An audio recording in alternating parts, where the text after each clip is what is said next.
Right, there we go. Ek het 'n goeie nuus vanaand asseblief tog. Here we go, legends, just making sure that the feed is coming through. It is Friday, a beautiful evening here in South Africa, 6:15 in the evening here in South Africa. Hope you're all having a fantastic Friday, getting ready for the weekend. Maybe you're going to spend some time with your family and friends. Maybe take a break from the chart. Always important to take a break from the chart, because I do see that there are some degens just trading day and night, very little sleep, over weekends, public holidays, right? You need to reset your brain, look at the chart from a fresh perspective, and getting ready for the weekend. So what can we expect? A little bit of volatility today, because we all know Saturdays are well known, right? Weekends and the mornings of Sundays are well known for arranging structure. So I'm not really expecting fireworks from the price of Bitcoin during the weekend. In today's episodes, legends, let's analyze the price of Bitcoin. I also want to have a look at Ethereum. Let's see where Ethereum is, the mother of the altcoins that's lagging behind, the forgotten child. We can look at liquidity. We can look at the CVD. I also want to talk about Rune that I analyzed yesterday as well. Some news that I want to share around Rune as well. One of the altcoins that's most probably been the hardest hit, with a little bit of FUD around the project. So stay tuned not to miss out on any alpha.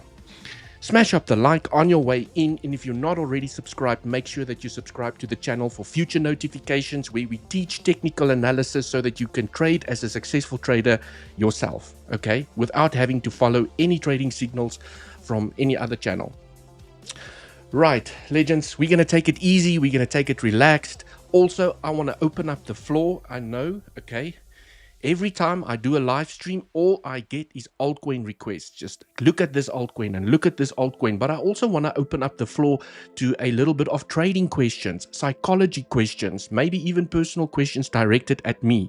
It's Friday, it's relaxing. I'm sure some of you have already cracked a beer or have a whiskey or a cup of tea, coffee, water, whatever your preference is, okay? So let's take it slow, relaxed.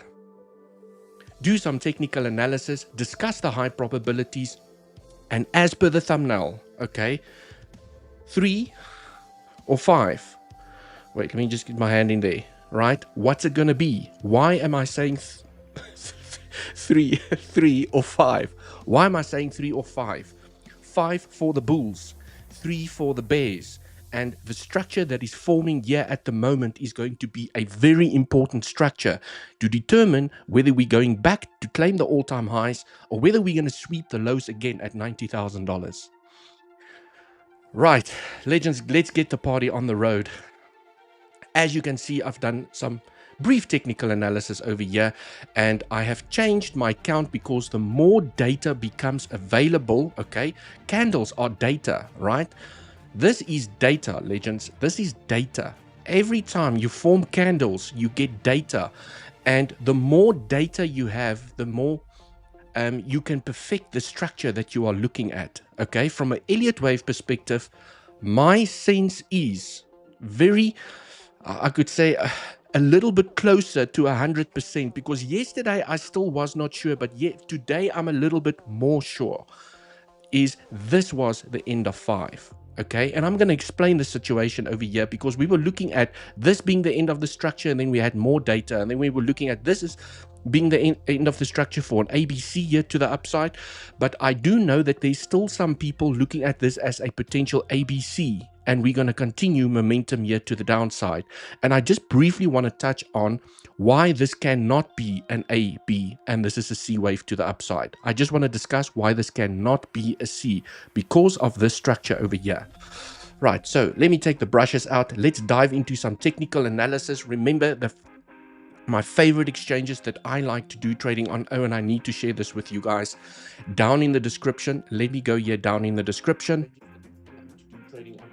Okay, zoom in over here. I need to let you guys know about this. Weeks contacted me and they said, Dewald, you need to tell your community about this.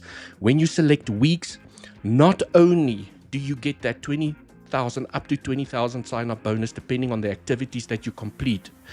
Not only do you get 50% off your trading fees, you also get 10% cash back on the money that you transfer into your futures account. So for limited time only, they have up to $1,000. So if you transfer $10,000, up to $10,000 into your week's account, okay, they will give you 10% back to trade with. But you have to keep the money in there for 3 days. Right? You have to keep the money in there for 3 days. So absolutely amazing deal here from Weeks at the moment. If you're not trading with Weeks, you need to start trading with Weeks, legends. It's a really great exchange. Myself and Andy are using it with great success at the moment. They like any new exchange that starts up, and by no means are they new anymore. I remember testing out Weeks a couple of months, like I would even say 8 months ago, I started playing around with Weeks. There was a lot of bugs. There was things that kicked you out of the system. You couldn't sign back in. But I knew it was a great exchange because I've met the team. We've spoken to the CEO. They've got proof of reserves. They have a user protection fund, which I really love. And also, I have made that little tutorial on Weeks as well. For those of you that haven't checked it out, go check in the video section of my YouTube channel. I've also made a little Weeks tutorial on how to get started on Weeks and how to start trading. And all you need is an email and a password to sign up. So go sign up, join the club, and you get that 20K bonus and also that 10% cash back for the money that you deposit in your features account.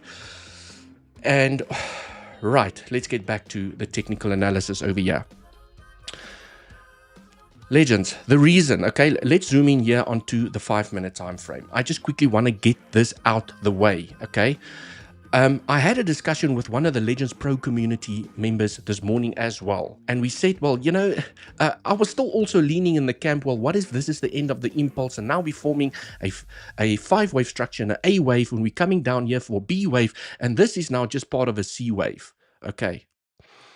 But then I looked at this structure again, okay? A B wave cannot be a 5-wave structure. A B wave has to be a 3-wave structure. That is the problemo that I see here at the moment, okay? So if you look and you zoom in to the 5-minute or 1-minute time frame, you can clearly count 1, 2, 3, 4, 5 waves to the downside. It cannot be a B wave, which tells me that this is the end of the impulse, because a 5, okay, has 1, 2, 3, 4, 5 waves inside of it.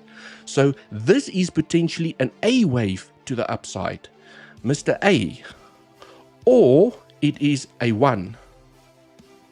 And whatever is happening after this high over here is either going to be a B or it's going to be a 2. Right. And this is now where I said on the thumbnail, we need a 3 or a 5. Okay. 5, we're going to all-time highs, right? It's going to be bullish. You want to be positioned in your swing trades for your altcoins. You're expecting higher prices. If we get a 3, right, 90K, here we come, even with a little bit of a bounce here to the upside. And let me discuss those scenarios and go through the technical analysis. So quickly, I just wanted to tell everyone why I believe this is not a B flat that took the low, and now we're in a C wave, and we're going to continue momentum from right here to the downside. I do believe that the low can still be taken, and I'll go through that scenario, but there's a high chance that we form a higher low over here and we continue momentum back to the upside. And as you can see, this little trend that I have here on the 15-minute time frame, okay, let's go to the 15-minute time frame, does look very sexy and juicy. Look how well this trend is being respected. Absolutely phenomenal.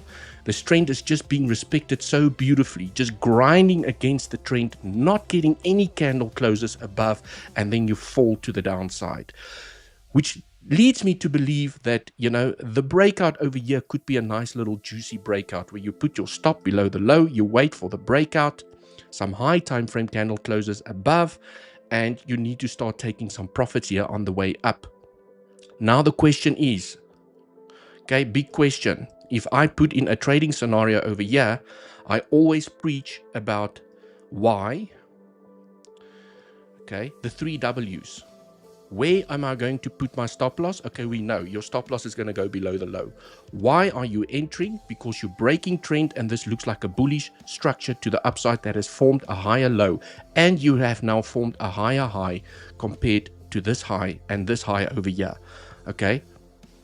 Okay, you haven't tapped this one yet, but you have formed a higher high. You could now potentially be forming a higher low, so you're breaking market structure. That's what you want to see. So if you break out over here successfully, that is a good enough reason for me as to a why. Now the question mark is, where do we take profits? Does the risk to reward make sense? If you did not enter the SFP from the lows over here, or even on the larger time frame, a better SFP was from the lows over here. Okay, swing failure pattern, stop loss hunt strategy, however you want to, whatever name you give it is right, an acceptable trade here to the bottom where you fail to break out and close multiple high time frame candles below. You get acceptance back above.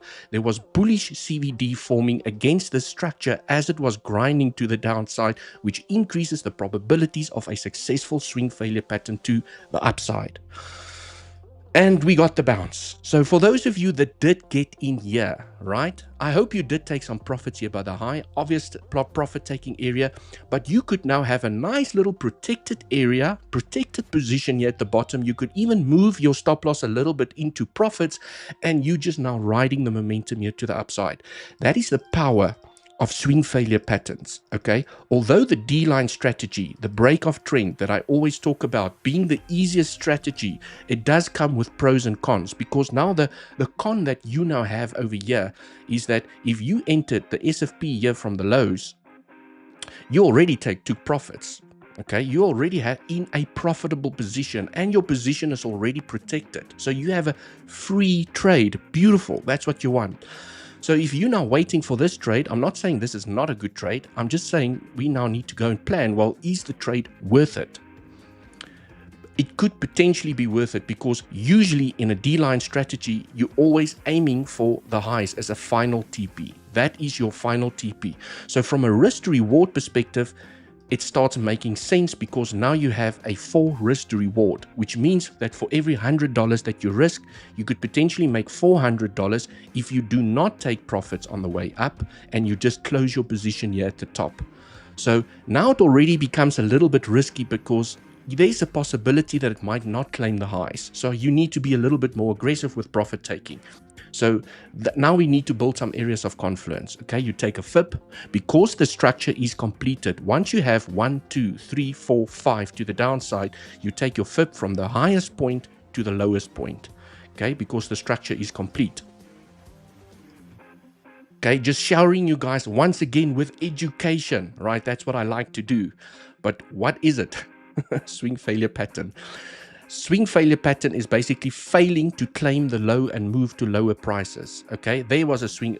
They happen all over the place. There's a swing failure. You have a wick, you close below, and you move to the downside. And we usually love to play swing failure patterns from daily levels, weekly levels, point of controls, Fibonacci levels, value area highs, value area lows. You know, when you build those levels onto your chart and you observe the price reaction at that level and it leaves a wick behind and it reverses back to the other side, that is a swing failure pattern. A swing failure pattern strategy is the only strategy that I have come across that enables you to catch the lowest point, the best point for a potential reversal. This is why I love swing failure patterns. It is one of my favorite trading strategies in combination with the D-line strategy.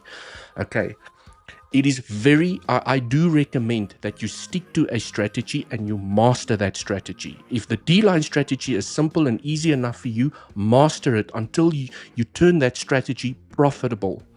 Then you can go on to another strategy and combine it with another strategy that you already know. But if you are struggling to make profits as a day trader, okay, and you are jumping between different trading strategies, you are going to keep on struggling.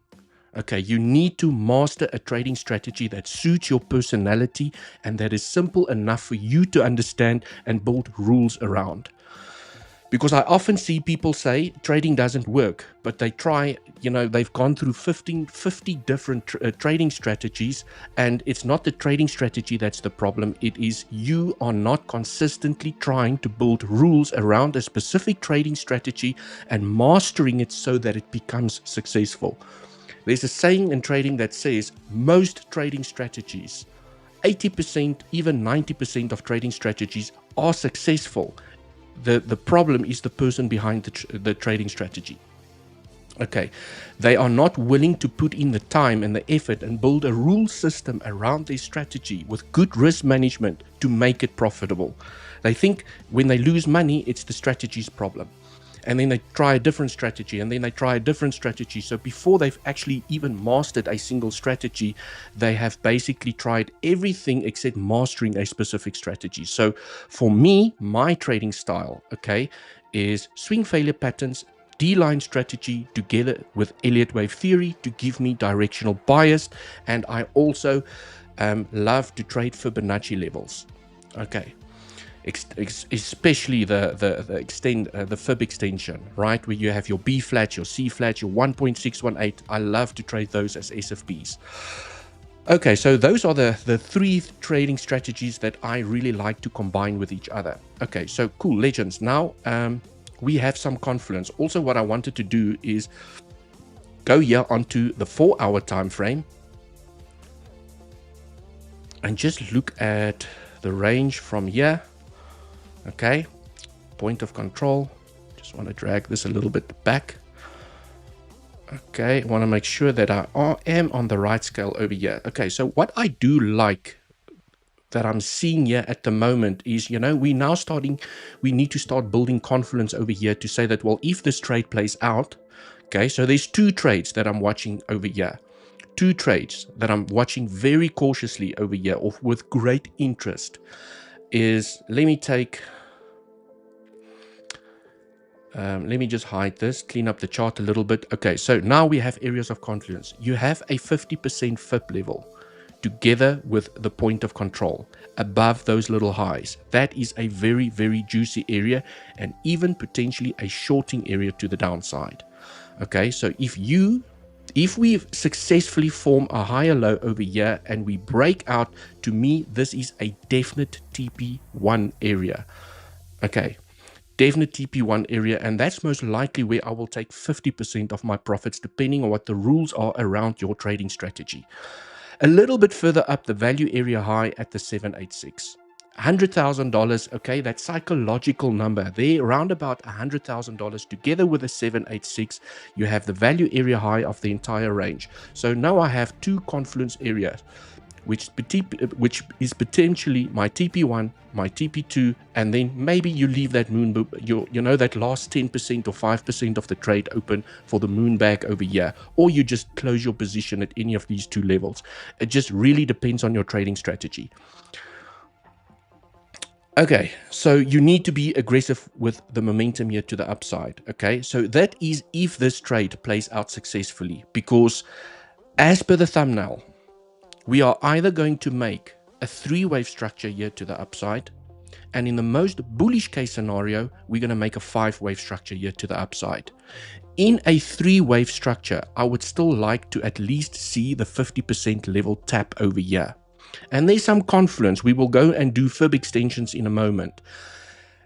If we're going to form a 3-wave structure here to the upside, okay, there's a high chance that we're not going to go higher than this. Okay, maybe we go higher and we tap the 0.618. And what I like about the 0.618 is this little high over here. That little high, I'm not sure if everyone can see that little high. Let me zoom into the 15-minute and show everyone. Okay, that is your range high. That is your range high. Okay, so let's snap on that level using a magnet. I want to snap on that level. There we go. And I'm going to call it range high. Okay, very important level. right? Just make it a little bit thinner. So I now have a couple of areas of confluence where I could potentially take profits with the momentum to the upside, but also be looking for short opportunities in case you want to hedge your long position, okay? So yes, it becomes a little bit more complex because now you bring hedging into the equation as well. But I can tell you guys now, if I see price action as follows, it breaks out, okay? It swing failures from the highs over here, like it did over here, okay? Like it did over there. Also, like it did over there. There was a couple of swing failure patterns you could have played over here. It basically fails to break out, it leaves a weak behind, and it finds weakness back to the downside. You enter, stop above the high, and you could be targeting the lows over here, okay, as a profit taking area. Because if you're gonna reject over here and you're gonna come down, right, and there's some things that I will be looking out for. I want to see if there's going to be bullish CVD forming against this pivot as we fall here to the downside. And even with this waves, the waves here between those pivots, as you retrace, if there's bearish CVD forming, you could be building up momentum to the downside to even come and claim the lows and go to $90,000, $89,000. Who knows? Because it could be forming a three-wave structure and fall back to the downside. The trick, okay, this is not going to be easy. The trick is if we form a five-wave structure, 1, 2, 3, maybe we reject. 4, okay, we have rules. You take your Fibonacci from the low to the high. You don't want to see the fourth wave. Tap the 0.618. It needs to retrace maximum target at the 50% Fib level. Okay, so that needs to be your maximum target. If price loses the 50% Fib level, it taps the 0.618. You increase the probabilities you are going down. Okay, so you want to see the bounce happen in this zone over here, and you could be making a fifth wave here to the upside that then maybe taps the range high over here. So if this is going to turn out to be a 5-wave structure here to the upside, okay, and that's why I'm thinking, legends, I'm not sure if we're going to reach this pivot over here, even in a 5-wave structure. But I mean, you know, anything is possible. The market is here to surprise us, right? But if this is going to be a 5-wave structure, the retracement is going to be very, very, very interesting, because there's a high chance that you are going to make a higher low for the bulls and continue momentum to the upside, even to go and claim $108,000. So it is all dependent on how this structure forms that's going to give us the probabilities of whether we're going to fall to the downside or whether we're going to continue bullish momentum back to the upside. But I mean, inside this entire zone, there are longing and shorting opportunities, because you can short the tops, play the momentum to the downside. You can long the bottoms, play the momentum to the upside, play the breakout, take profits. You see weakness, you short back to the downside, you take profits at support. That's what we do. We get in, we get out, right? You can, if you see bullish CVD building up against the two pivots, it finds support at the 50% Fib level. You can long back to the upside. So there's about 2 or 3 trades that you can take inside of this structure. Right, legends. So that's basically what I wanted to discuss here from a trading perspective and what I see here on the price of Bitcoin. Okay, potential trading setup. And then there's another one that looks, okay, I'm not sure whether we're going to get it, but I mean, that would be an amazing trading setup, is that this little structure here to the downside takes the low. That would be amazing. You get acceptance back above, you sniper that long. And I mean, I almost know exactly where you want this bounce to take place. Okay, you take your Fib from the low to the high. Your Fib extension from the low to the high. You reverse it. Bam. And then this is the box that I am very, very, very, very interested in. This little box over here between the 1.236 and the 1.382. And for those that are inside of our Legends Pro community, you know exactly why that box is so important. Because if this is the end of the impulse over here, number 5, Okay, the end of this entire structure here to the downside. And we are now moving up here in an A wave. And this is a B wave to the downside. You can form a flat, which means you take the low. And your flat targets are inside this box. Okay. Unfortunately, a B wave has many targets. This is the most common. Okay, because it could literally SFP the low and get acceptance back up without tapping the box. Okay, it can do that, but it's not allowed to tap the 1.618. If this crash continues to the downside and it taps the 1.618, the flat is invalidated, and it means that we've counted this entire structure incorrectly and it's still continuing to the downside. Okay, which I think does have very low probability at the moment because of market structure change. Because of this little candle over here, or this formation, I think the probability of doing this is low at the moment. I can never say guaranteed because it's trading, right? It's crypto, it's Bitcoin. Market is here to surprise us, but I can give it a probability and say that the probability is low for the scenario to play out. Right.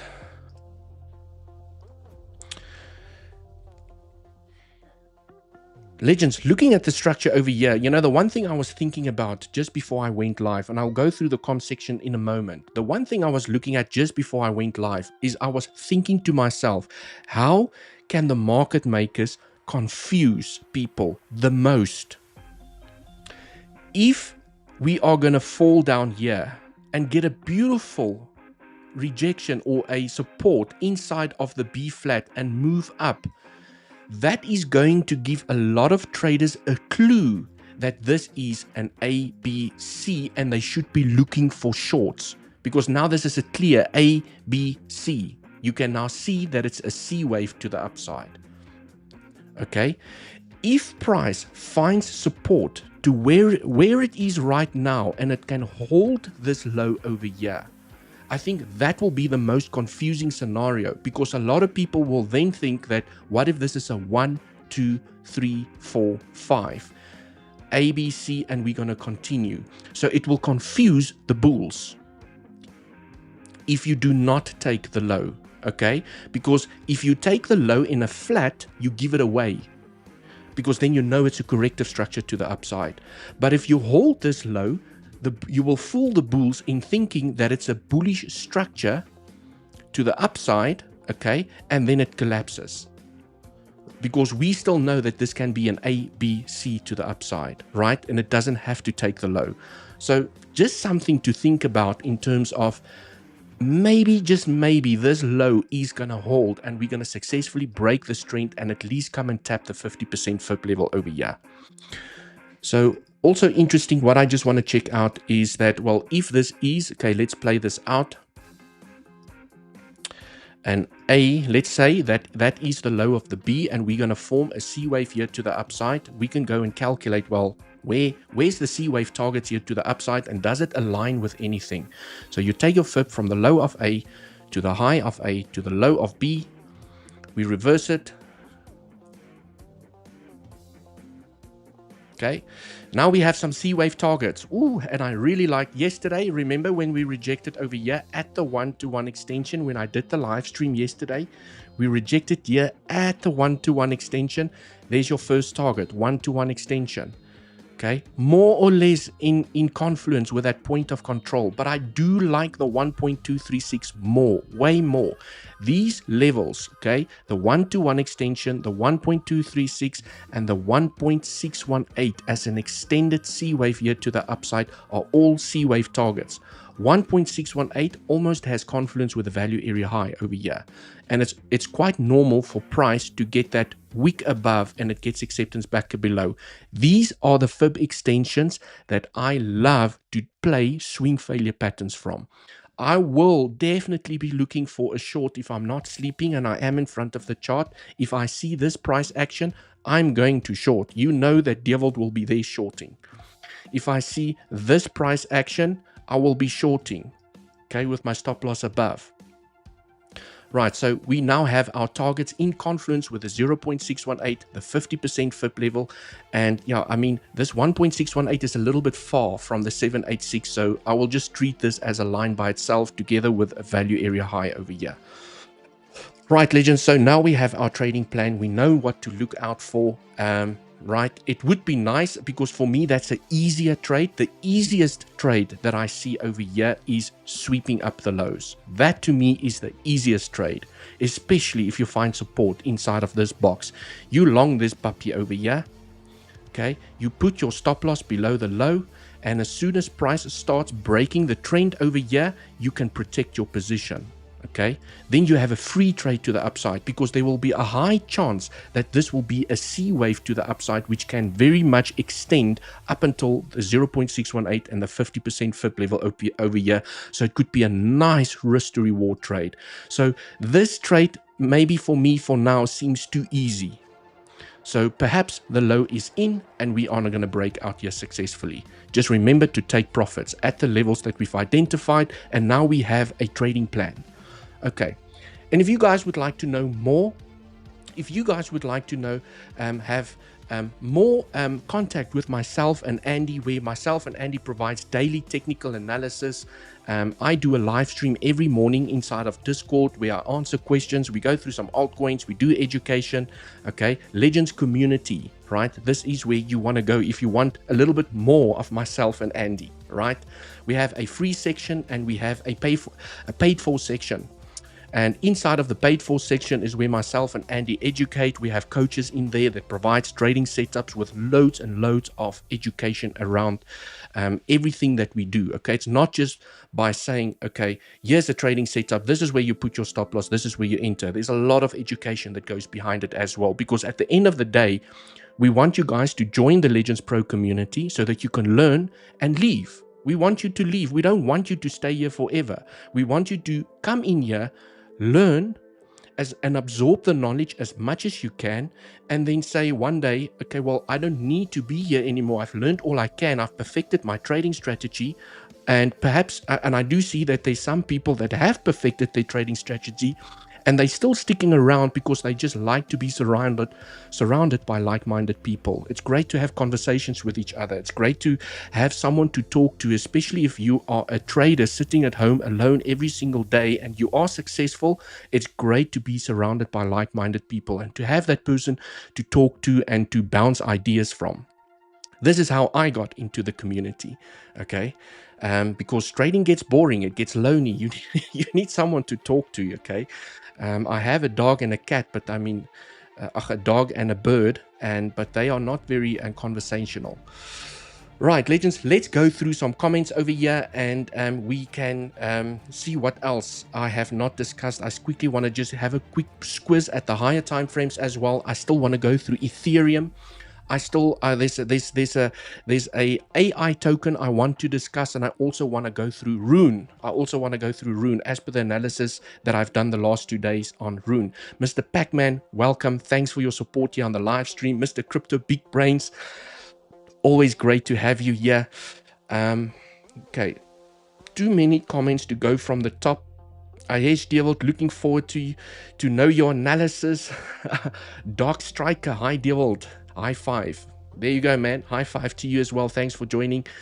The most legit channel I have found on YouTube, along with Andy. Well done, and thank you for everything you guys do. Yeah, thank you so much for the kind words. I appreciate it. Danny, it's great to get that feedback. You know, it's that little petrol in the tank that keeps myself and Andy going. You know, sometimes it's not easy. You know, it gets difficult. The market is so confusing. We're trying to make sense of it. And when you get positive feedback from the community, even when things get bad, even when we get the analysis wrong, okay, if people don't rip us apart, it is great to have comments like that to motivate us to keep on doing the education for the Legends over here. Jeffrey, yo, welcome to the live stream. Welcome, Dewald. Crypto Big Brain, smash the like. Yes, if you have not smashed the like and you are still watching the live stream, it's all I ask is that you smash the like, Okay, and if you do spot a trading opportunity in terms of the analysis and the education, all I ask is that you use one of the links down in the description on Weeks and Bluffin to come and trade with us, because that is how you support the channel. Okay, that is how you support the channel. Hi Dewald, hello everyone. Andrea, welcome to the live stream. Spot on. Okay. Okay, I see you guys have been chatting to each other over here. I just want to see if there's any comments for me. So perhaps if you have a question directly for me, just tag me at Dewald so I can see my name and I know you've got a question for me, because I see there's a lot of conversation going on amongst yourselves. And Dewald, the man, the legend, can you do an educational video on how to set up AGG or CVD lines and how you like to trade with it? That would be amazing. Watch and listen.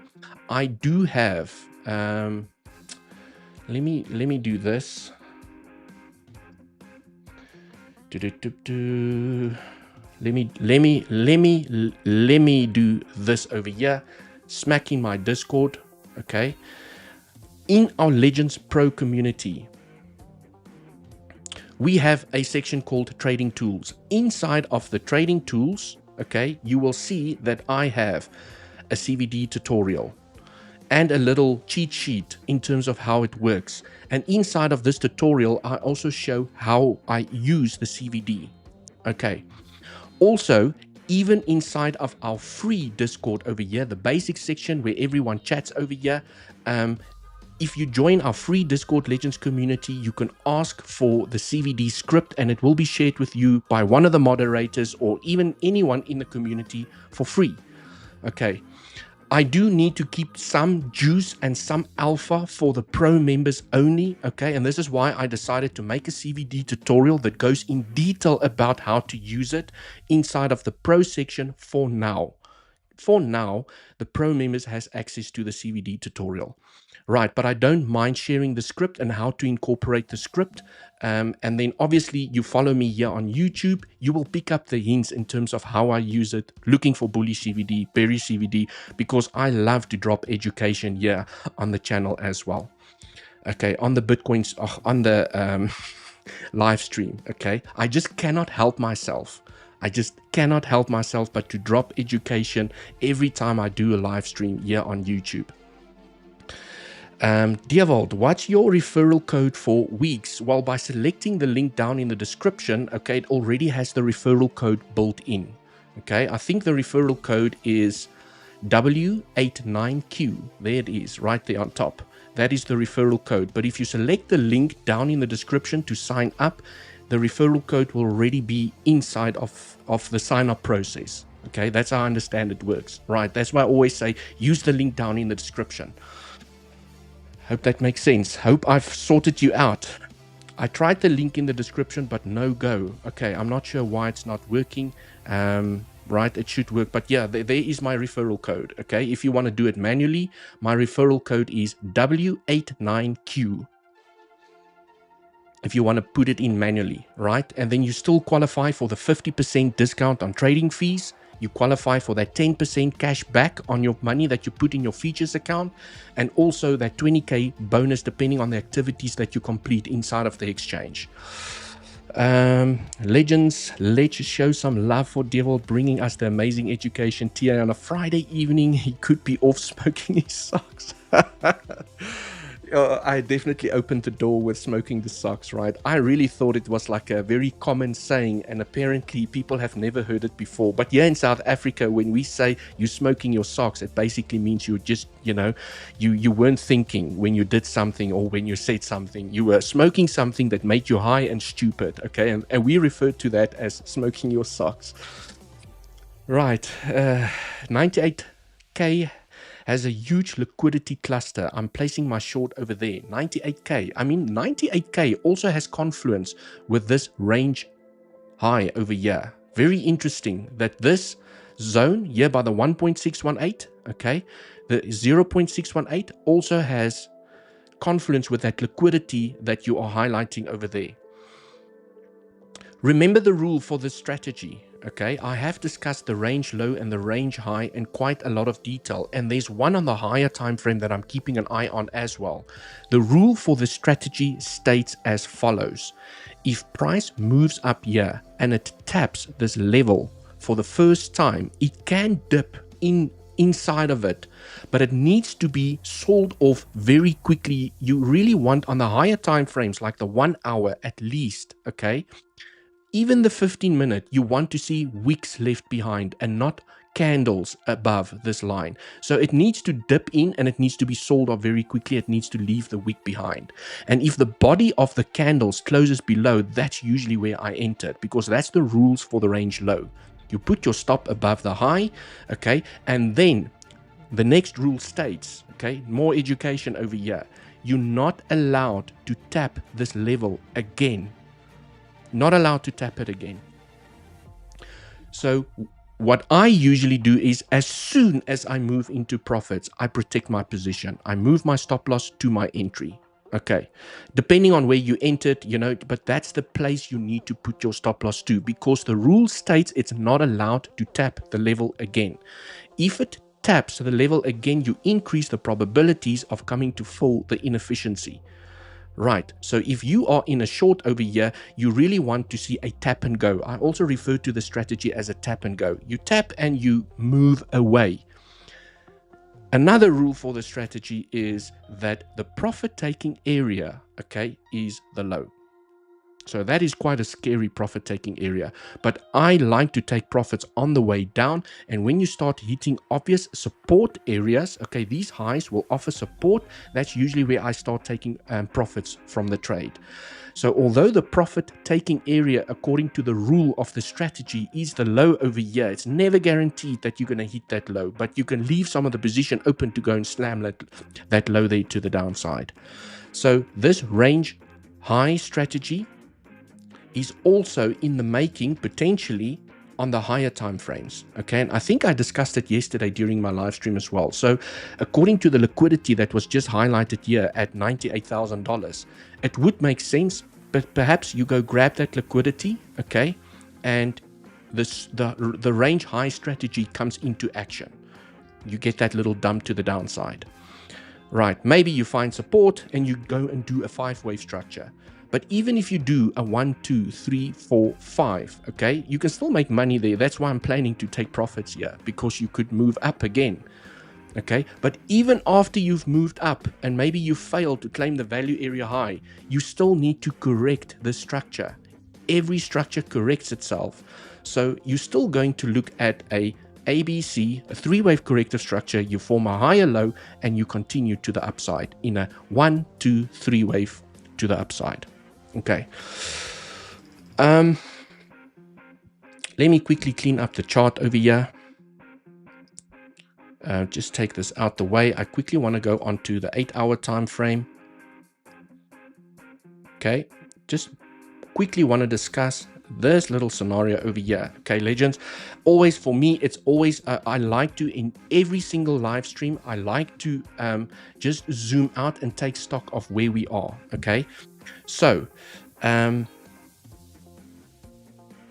the 8-hour time frame, for me, still the highest probable scenario is, even if we make that 1, 2, 3 wave structure here to the upside, maybe we reject here by the trend. Also a very interesting area. You have diagonal resistance, you have the range high. It looks like price could potentially reject there. Okay, we have not tapped the 0.382 just as yet, so it would be strange, not impossible. I just want to say that it would be strange that after an impulse to the upside, do not at least tap a minimum FIP retracement level. So it would be nice to make that 3-wave corrective structure. You find the weakness, you come back down, okay, you tap the 0.382, finally. You claim all the liquidity below these lows over here, because you can just imagine how many people are going to long this momentum here to the upside. Okay, you stop all of them out, and then you have the true move to the upside. So I just wanted to point out that it is a bit concerning if price just had to rock and roll here to the upside. It's not impossible, but it would be strange not to tap at least a minimum FIP level before we gain momentum to the upside. Then we also have the range. Remember, I've just spoken about the range high over here. We also have a range low inside of this structure. Did I delete that line? I think oh, there we go. There we go. Right? There is our range low. There's our range low. So exactly the same rules that I've just explained here with the range high will potentially play out in reverse what if we lose the 0.382? We make the three-wave structure. We get the correction to the downside. Maybe you get another bounce and you come back down. You apply the same rules. You want a tap and go. You enter with your good risk management. As soon as you move into profits, you protect your position. But this could be the low. This could be the low that sends us higher, okay, and claims $108,000. But it could happen from here as well. It could definitely. The market is here to surprise us. We all know how the market front runs levels that everyone is watching for. Okay, it's just not tapping the 382. Doesn't want to. It just doesn't want to tap the 0.382. And we also just have to consider what if it doesn't. And it starts building that five-wave structure here to the upside. Three-wave corrective structure. It makes a higher low and it continues. And this is why I'm going through all the scenarios so that we know what to look for. But from a day trading perspective, I mean, we don't actually care. Whether it's a five-wave structure, three-wave structure, we have levels, we know where to take profits. We get in, we get out. You scoop up your profits for the day. Next day is a trading day.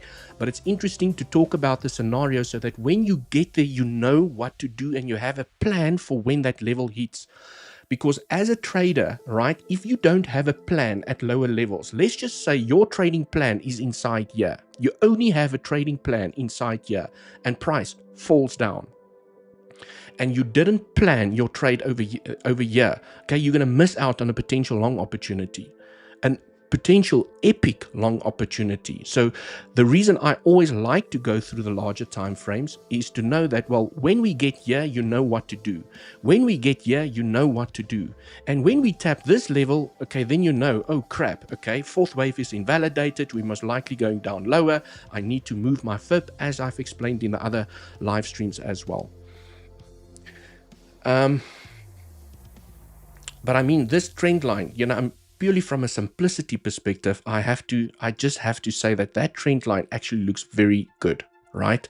If I zoom into this structure, we only have 2 taps on this trend. And from a simplicity perspective, what if we break this trend, okay? Because I always talk about you want to play the breakout before the breakout. What if we break this trend? We then finally go and tap it for the 3rd time because I like a trend that has at least 3 taps. It makes it more solid, and you reject. Okay.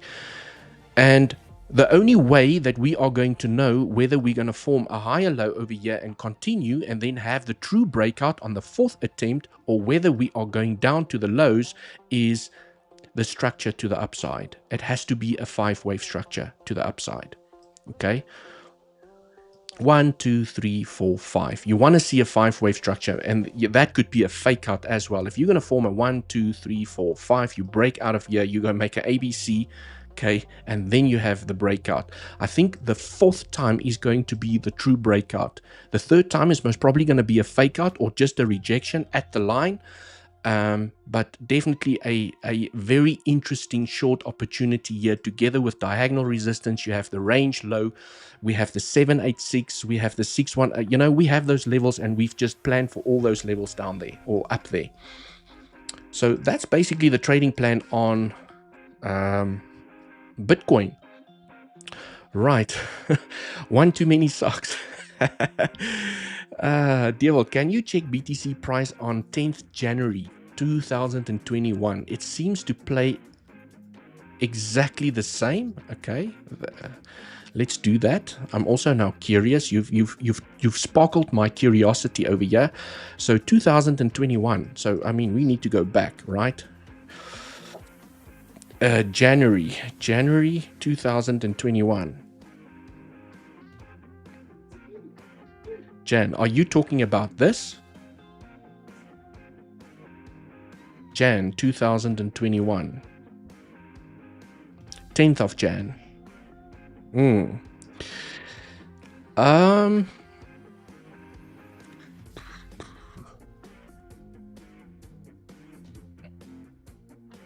Yeah, I mean, the top, lower, high. I mean, you have such a clear trend. It's not exactly the same, okay? But I would argue it's not the structure. There's similarities, okay? You have that range low over there that never got tapped.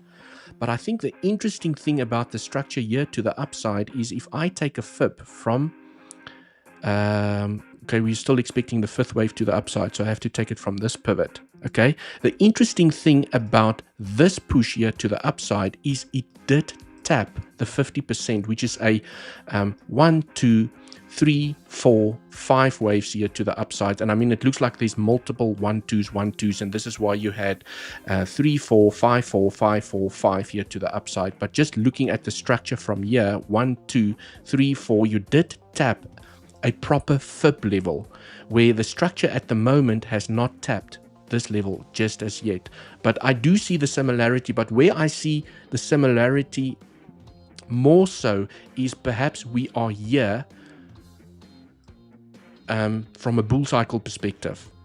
Okay, so perhaps from a bull cycle perspective, we are here and we are waiting for this breakout here to the upside. Okay, but I'm at least still expecting one more high. I'm not going to bank on the triple top here at the bottom, because you have to build the structure with a 1 1 2, which I can see more. I mean, I have to zoom in 1 2 1 2 1 2. Okay, so you have a 1 1 2, and then you have a 3 4 5 4 5 4 5. This is why you had the triple top here to the upside. Okay, anyways, yes, but there's similarities. But I think from where we are in a bull cycle, potentially that is where we are. I also see a lot of people are comparing the structure to where we are right now with this structure. Okay, I see it all over social media. Everyone is comparing where we are right now with this structure. We have the 3 peaks. We have the lower high, and we're going to claim the low and just go down, right? So if you look at this structure, it looks way more similar to where we are right now. Okay, we have the pump to the upside. We have the 3 peaks.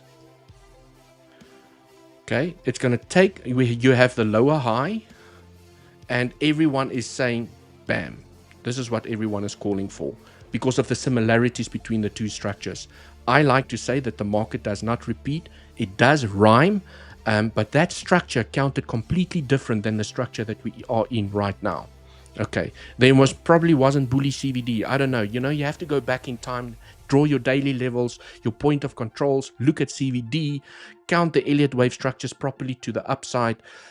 Just to say that this is going to play out exactly like it played out at the top of 2021, right? It's not 2021. It's a new, fresh structure, and we need to trade the scenarios and the levels that we've got marked out with a nice little trading plan. Okay, so that's basically what I wanted to highlight over here. And then, as always, legends, you know, not to be the doom and gloom person over here on YouTube, okay, but we have to just acknowledge, well, there is a potential, okay? What if social media is right? What if this is exactly, okay, what has happened during the top of 2021, where we formed the 3 peaks? The impulsive structure is finished, and this is the formation of a larger 1, 2, 3, 4, 5 to the downside. It is unfortunately still a possibility, and the scenario has not been invalidated. I would say the only way that we can invalidate the scenario with certainty is if we claim the high here at $102,500. If we claim this high, we will invalidate the structure that we are going down, okay? Because you are now breaking market structure, Okay, you're breaking market structure. You're forming a higher high over here, which most probably you're going to retest the trend line and continue momentum back to the upside. So the only way that we can invalidate this bearish count here to the downside, even smashing the range low that I've just discussed, is if we do not claim this high. We make a three-wave structure, we reject here by the trend, we fall down, high probability that we're going to much lower levels. If we take this high over here, high probability that you're going to claim the all-time high and the bull market continues. Okay, cool. Legends, I think I have discussed what I needed to discuss here on Bitcoin. Now we can go and look at the queen of the alts. Let's go and look at the queen of the alts. Miss Ethereum over here. So I'm here on the 4-hour time frame. One thing I just want to highlight over here is if we are still expecting, I'm just counting the structure over here as a 1, 2, okay, 3, and we are now busy still on Ethereum with the 4th wave. Still busy with the 4th wave. Your maximum target is the 50% fib level if we are still expecting another wave up to complete the first wave in the bigger impulse here to the upside. Okay. So this little dump here to the downside is not scaring me just as yet, because this is where you want to find support for Ethereum. These lows does look juicy for potential. As you claim the lows, you get acceptance back above, and you go and either complete the 5th wave, or there's another scenario. Okay, what if the impulse is finished already? What if this is a 1, 2, 3, 4, 5 done? It is done. This correction, okay, can take a little bit longer, but it's actually more bullish. Okay, and this is something I think not a lot of people are talking about, is that most people on social media are expecting a 4 over here, a 5 to complete the wave 1. But there's another scenario. What if 1 is in already? Okay, 5 completed over here. This is now a 1, and this is part of a larger corrective structure that can go as deep as the 786 at $2,650.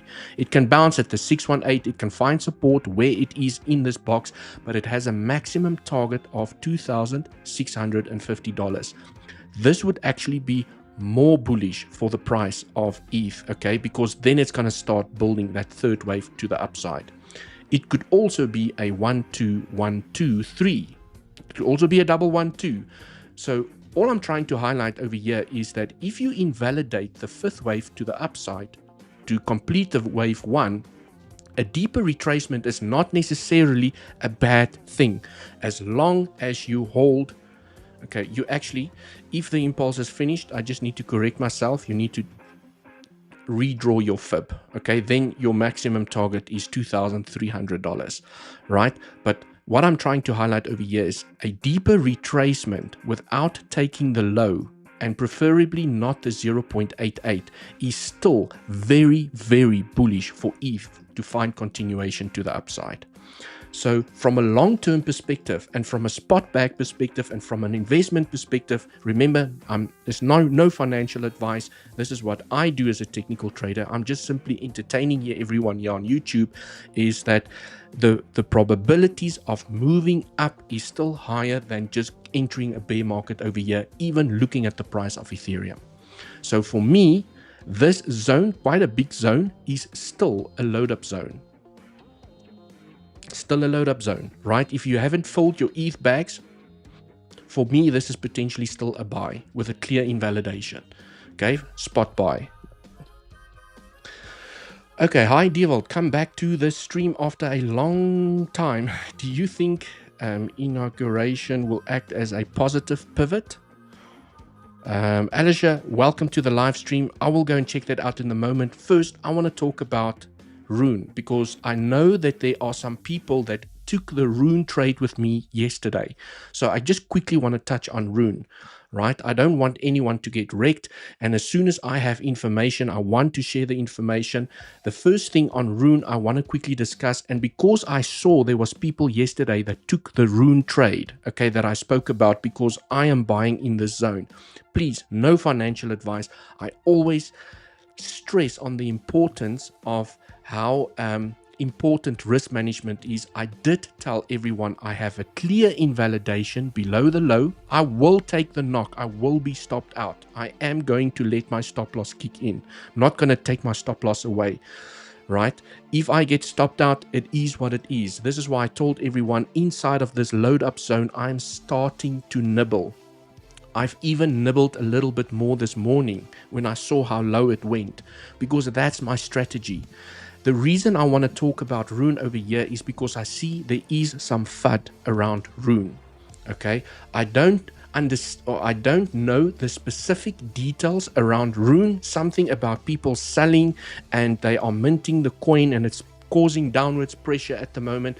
But what I like to say is, okay, there's one of two things. You can say, okay, well, I'm going to cash out.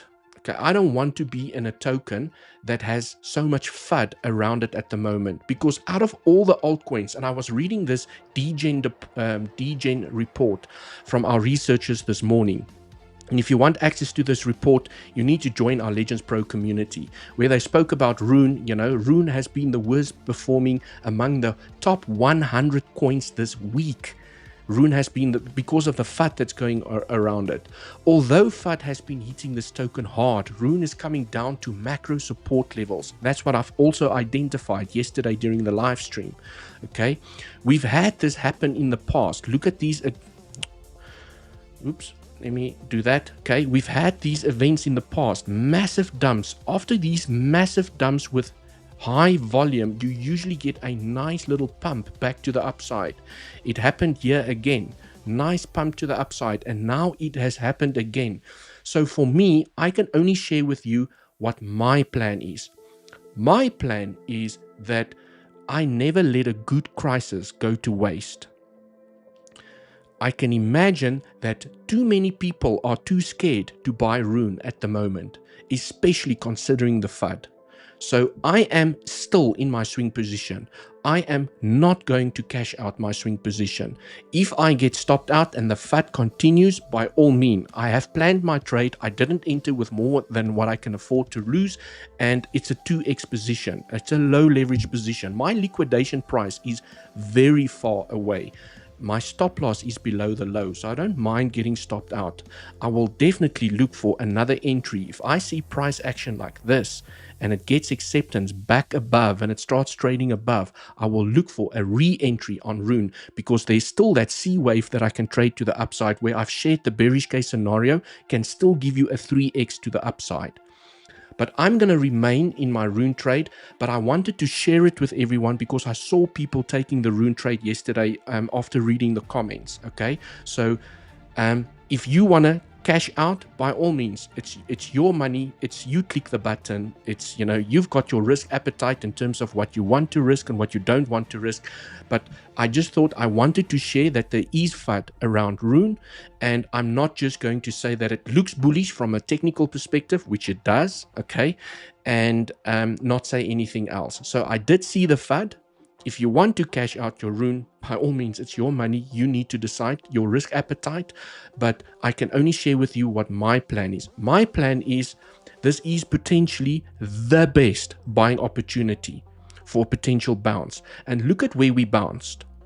We tapped the 0.88 to perfection, and now Rune is getting that reaction after a nasty little dump here to the downside. What's more interesting about this support zone over here is, if I go onto the log scale, okay, and I zoom in, we've tapped the 786 to perfection. So from a logarithmic perspective, the second wave could still be intact. So if Rune has any chance, okay, of surprising everyone, and it was that FUD moment that presented the best buying opportunity where everyone is too scared to touch it with a stick.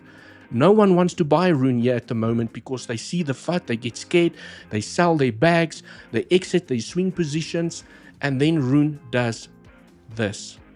And it goes to my target over here, $20, right? It goes and it hits $20 to the upside. So for me, I'm staying inside of my Rune trade.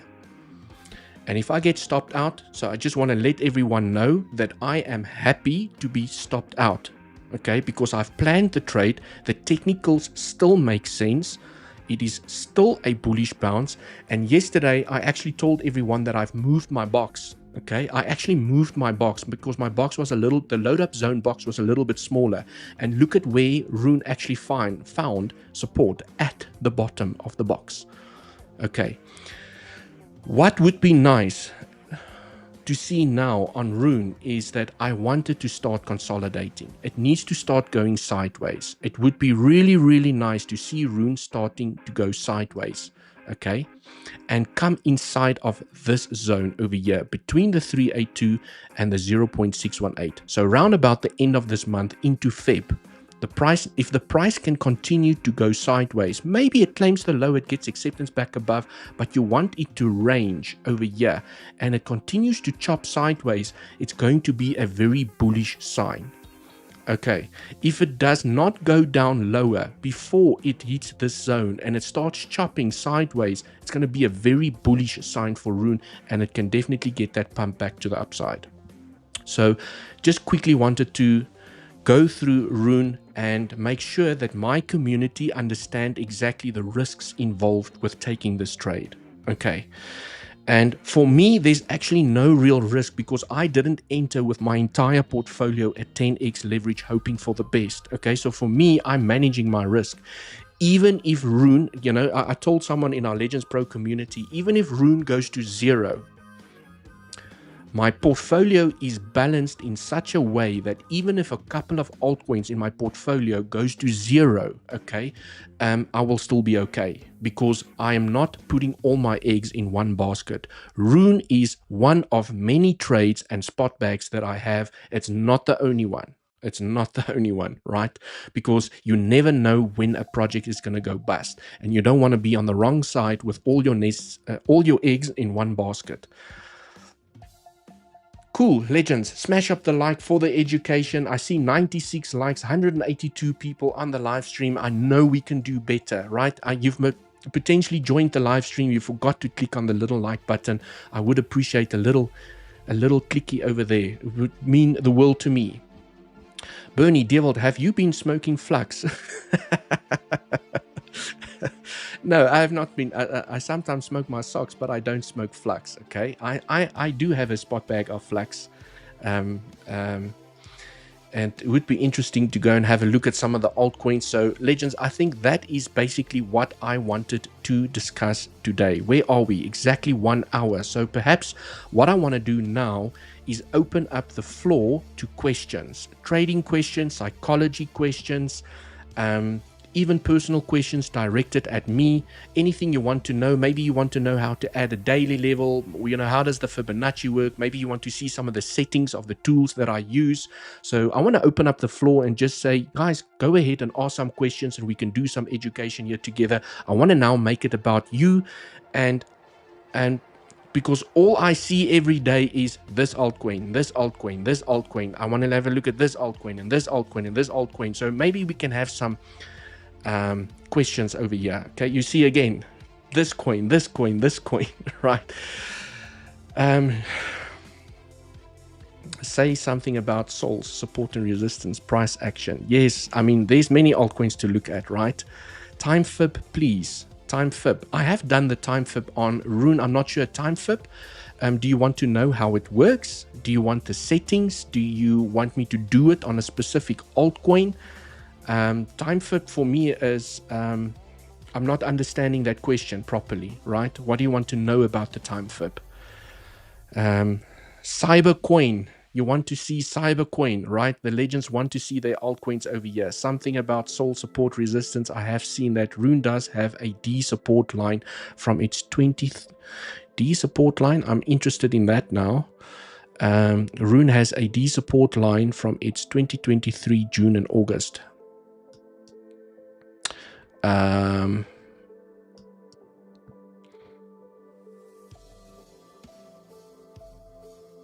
August 2023 August. Where's August? Oh, okay, I see what you mean. I see what you mean. Okay, it's most probably on the regular scale. I'm not sure if it's on the lock scale. Okay, you have this D line, the home line, which I refer to as the home line. Ooh, nailed it. You nailed it, Mr. Dark Striker. I mean, me with my D-line strategies, right, did not even spot this little bad boy over here. Just clean up the chart ever so slightly. I mean, it bounced exactly at support. Look at that, right? The start of the momentum to the upside. You have a beautiful tap over here, and now you tapped it again. And home buys, I often say, you guys know, home buys are usually the best buys. So yeah, you don't want to lose the support. You really don't want to lose the support. I mean, and I mean, it's like you said, from 2023, the support has been forming over here. Actually, from June, okay, the support line has been grinding here to the upside. So beautiful spot, and that's where we get the bounce. Well, that's where we're getting the reaction at the moment. So great spot over there. Dewald, do we have an AGGR for ETH? Yes, we do. Inside of our Legends Pro community, there is one for ETH. And I also have one for Solana, believe it or not. And I think I just need to share it. I need to put it in there, but I do have one for ETH. It's available inside of the Pro community, one for ETH and one for BTC. And I do have one for Solana. I've just never used it before, okay?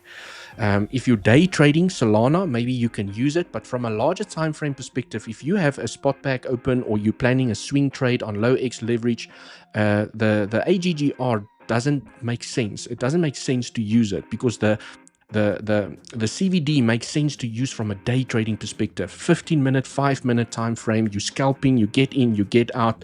So it makes sense to use it on BTC and ETH. It doesn't really make sense to use CVD on an altcoin. Okay. Right. I have a good spot buys on Rune and holding and CVD. How do you use it and how can we apply it? Where can we see it for the FIP?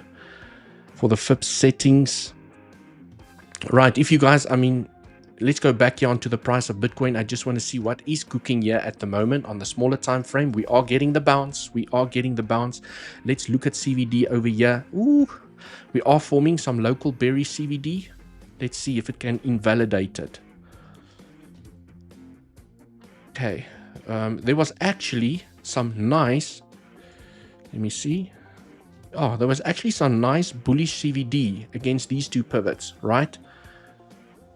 That one, bullish. The target is the high. Okay, that's how you trade CVD.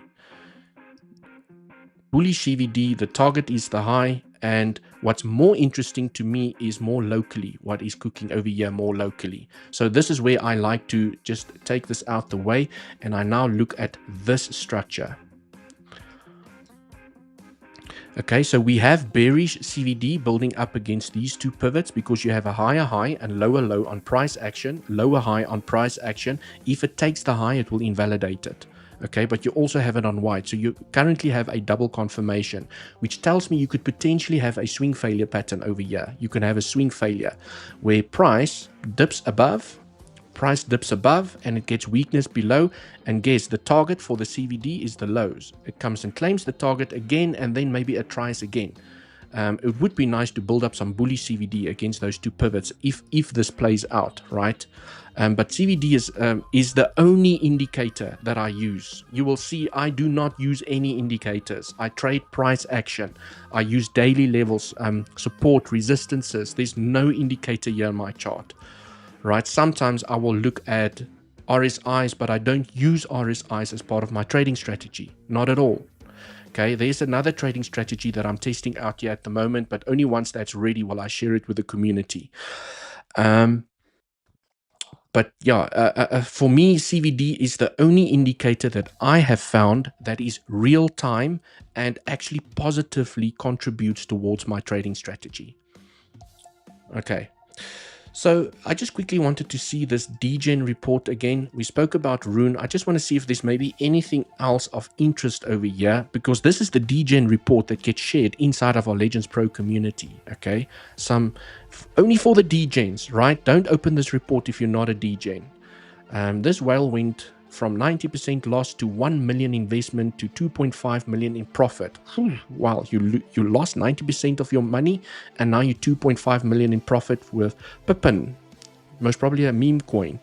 Solana experienced a stable coin inflow of over 230 million in the last 24 hours. Solana is looking very strong here at the moment. I also saw they spoke about Radium. I know Radium is on the Solana ecosystem, and some really good news here on Radium, which is the biggest DEX on Solana, releases a public beta version of its perpetuals exchange. So they're launching a decentralized exchange. That is absolutely amazing. So I can just imagine how the price of Radium is running at the moment. Let's go and have a quick squiz at Radium. What is the ticker symbol? Radium. I need to go and look for the ticker symbol. I can't remember the ticker symbol. I used to have Radium in my portfolio. Right, let's do this. Coin market cap. Ray. Oh, is it just Ray? Thanks. Appreciate that. Now I just don't have to go and look it up. Ray USDT. Here we go. Just want to quickly see if that good news did something to Radium. Wow. I mean, Radium is an absolute monster. It looks like Bitcoin here to the upside. It is not stopping. It's an absolute monster. 1, 2, 3. This could be a 1, 2, 3. It's now building the fourth wave. Still expecting another wave here to the upside. It could also be a 1, 2, 1, 2, 3. Right? It looks really good. Okay, there's your trend. You can potentially play the breakout. But I mean, it's just absolutely bullish.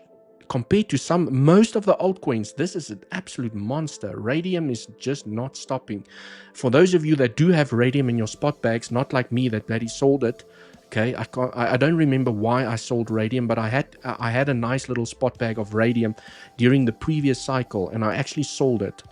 And I can't remember the reasons why, but boy oh boy, do I regret selling my Radium, because I mean, what a monster! What a monster! Could you share your TA background? It seems like you are very experienced. Loving it, Jack. I bought my first cryptos, Bitcoin and Ethereum, in 2017. Didn't think much about it, but it was more just an investor. Buy some Bitcoin, buy some Ethereum. And we were also very limited here in South Africa in terms of how we could buy Bitcoin and Ethereum. And then I started with lockdown, with COVID. When during the previous bull cycle, I got very interested in trading, not just investing. I made a lot of money during the previous bull cycle. And then during lockdown, you sit at home, you have nothing to do. So instead of playing Xbox and, watching movies like most people did, I decided to study trading. And I can tell you guys now, it was not an easy journey, and I have most probably made every single mistake in trading I have made, not just once, a couple of times. I have lost money. I have FOMO'd into trades. I've used too much leverage. I've liquidated accounts. I invested too heavily in some of the altcoins like Luna. I lost a big bag in Luna.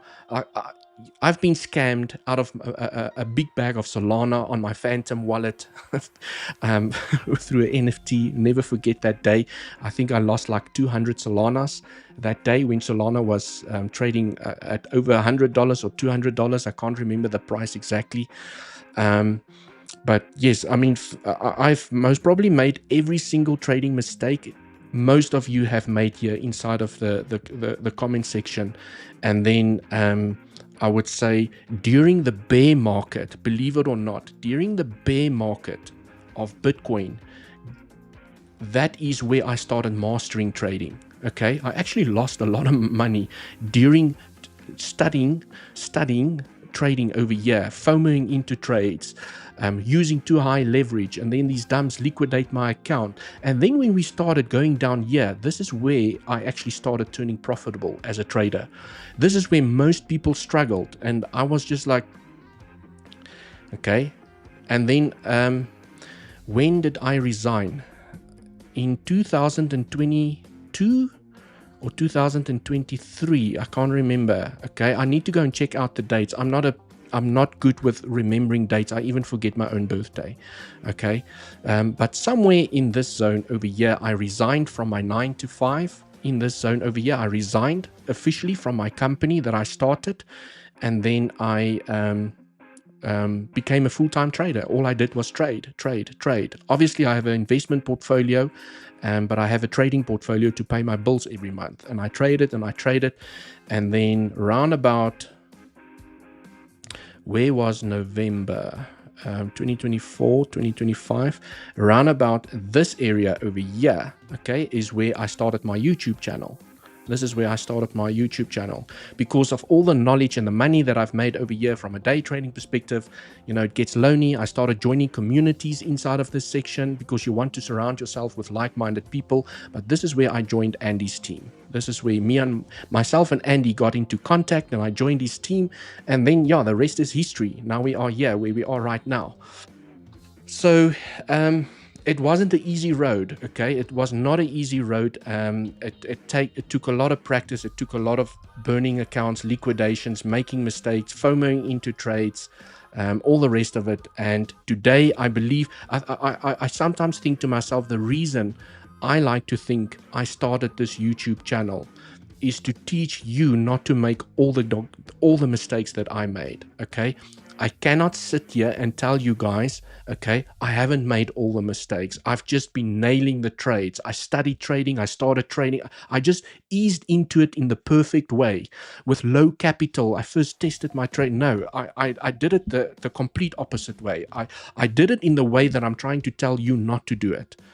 Okay, so if people tell me that they've liquidated an account, they've most probably, you know, I've done it. If people FOMO into trades, I've done it. Okay. If people lost a massive amount of money because they got scammed, I've also got scammed. I lost a lot of Solana, over 200 Solana during the previous bull cycle. I got scammed over here on Solana, okay, or hacked, right? Scammed. Let me not use the word scammed. My wallet got hacked over here on Solana, and I lost 200 Solanas. I think it was 200 Solanas, or was it? Let me just go and check it quickly.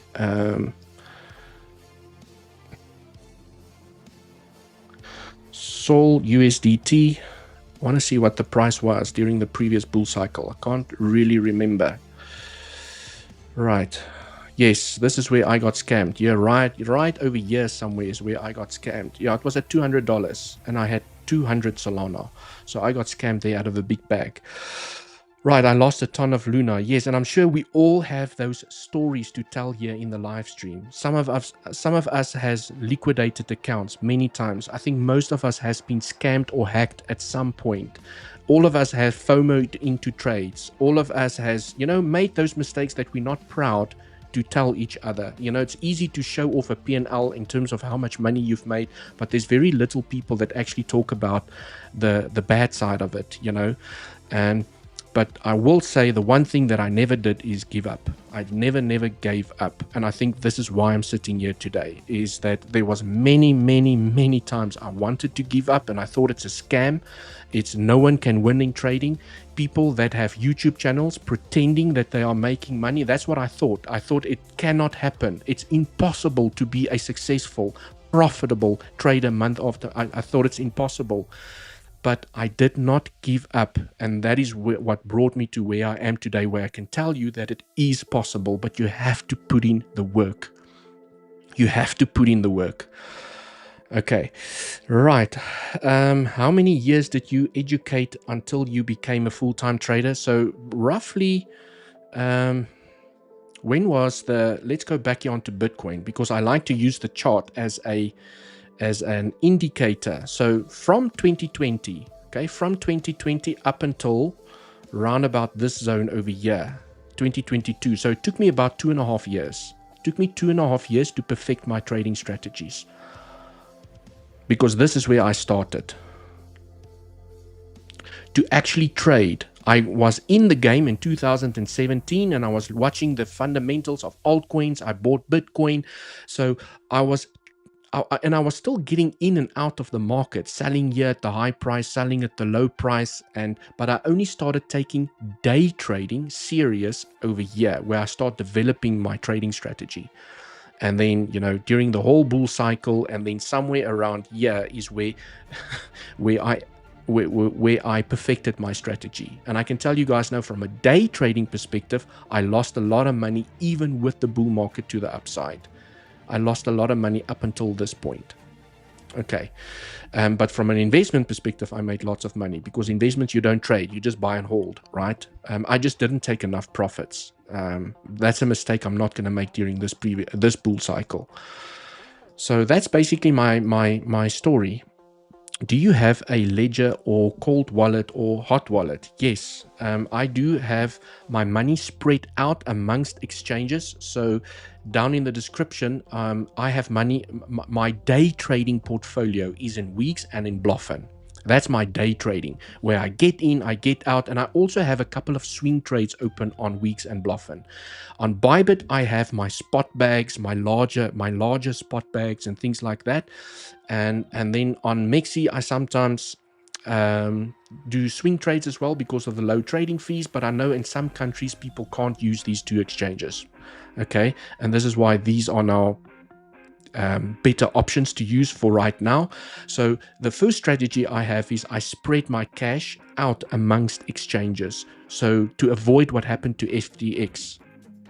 Okay, one of the mistakes I made is I had a lot of money in FTX. Okay, and when that exchange went bust, I learned that you need to, even from an exchange perspective, diversify your portfolio into different exchanges, so that if one goes bust, you have something to fall back onto.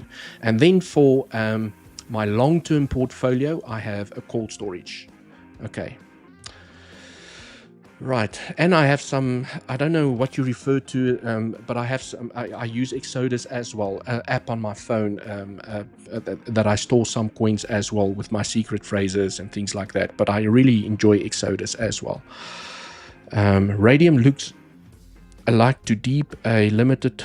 Rudy, welcome to the live stream. This actually brings me to the next topic of discussion. Rudy, a limited order book on 𝗬cie. If you believe in the prospects of 𝗬cie, then Deep will be most interesting. We'll go have a look at Deep. But Rudy, I know Rudy has been recommending some amazing altcoins inside of the comment sections. I go and I do research on it. One of them was 𝗖𝗍𝗽𝗽, if I can remember correctly. And then one that Rudy recommended yesterday was this little guy over here, 𝗬𝗨. So I'm still doing research. From what I've seen so far, it looks good. There's not much technical analysis that can be done because it was launched so soon. Okay, but you can see it's in an upwards momentum, and as long as the trend is up, it's in your best interest to look for longs to the upside. I do like what I see from a fundamental perspective. I have asked our research team to do some more research on the project, but it is an AI, it's in the AI ecosystem. It is freshly launched, and it does show the potential for some more upwards momentum. So I'm deciding on whether I'm going to add this to my portfolio. So Rudy, thank you so much for the little hidden gem over here. Dewald, what do you think about INA? Looks super strong. Okay, so let's do, okay, let me just see if I've tackled all the trading questions first, and then we can go and look at some altcoins. Freaking legend. Yes, Rudy is a legend inside here. He's also asked me to have a look at Deep. I'm not sure if Deep has good technicals to have a look at, or whether it's still fresh and young. But Rudy is on the ball with fundamental research, I must say. He always brings some very interesting tokens over here. I mean, it's freshly launched. So, Rudy, I'm sure you're recommending it from a fundamental perspective, because there's not much technicals I can do over here. Okay, it's going up, right? So it's in your best interest to look for longs, play the breakouts. Okay, so from an investment perspective, you need to go and do your research on the fundamentals before you just buy a spot bag and hold some for the long term. So I will go and have a look at Deep. Let me make a note. Okay, so I'm going to go and do research on Deep. I'm still busy doing research on 𝗬𝗨. and then yeah, we will see. But thanks, Rudy, appreciate it. Can you please look at mockcoin? Okay, that's an altcoin request. What do you think about XPX right now? Okay, altcoin request. We'll go permissionless soon. The best gaming blockchain. Okay, Rune. I have heard about Rune. Aurea, Palma. Okay, cool. So let's go. As I see, people want altcoin requests. Okay, let's go have a look at some altcoins. Let's go and look at.